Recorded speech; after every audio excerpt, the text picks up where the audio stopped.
I mean, it's Pixar. You didn't expect this to be bad, did you?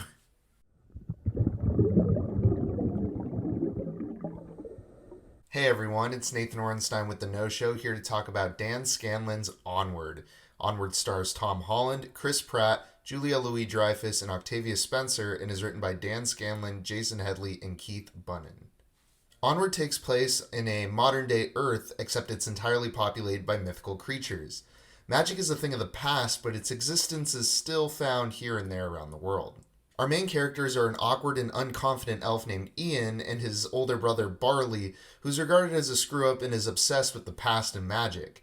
They live with their mother, and their dad died when Barley was only really young and Ian hadn't even been born yet. The movie starts on Ian's 16th birthday, and his dad had left a magic staff for him and his brother to open when they were both 16.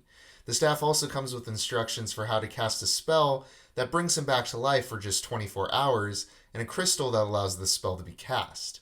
But something goes wrong with the spell, and only his legs come back to life. So Ian and Barley have to go on a quest to find another crystal so that they can complete the spell. The first thing I want to talk about is the world of Onward. Yes, on the surface it sounds a whole lot like Zootopia, which takes place in a modern-day Earth entirely populated by animals. And to be honest, I can't really disagree with that surface-level comparison. But Onward uses its world as part of its story, rather than just an exciting new place to have a story set. The movie supports a return to the good old days, without feeling like it's really jamming it down your throat. It's definitely strange seeing these mythical creatures living in a modern-day Earth that we live in, but not using any of their magical powers. But that love for the magical past is still strong through people like Barley, who definitely yearn for those good old days. And by returning to that world from the very modern present, the audience gets to experience the same wonder as Ian and Barley when they first use magic. It's a lot different from other Pixar movies where toys and cars talking is the norm and superheroes just walk around in everyday life. For this reason, Onward feels fresh and exciting, and it really makes this adventure feel even more magical than it already is. Conceptually, Onward's story really isn't anything bold or new. I can't really think of any movies with a walking bottom half of a body, but other than that, this is just a fantasy story where two characters have to go on a quest to retrieve an item. But what this movie really is a fantastic coming-of-age story. Ian grows a lot on this quest, and he starts to accept himself more and become more confident as the story goes along. It's actually a pretty emotional film at times, and if you say you can get through the last 15 to 20 minutes without shedding a tear, then you're probably a liar.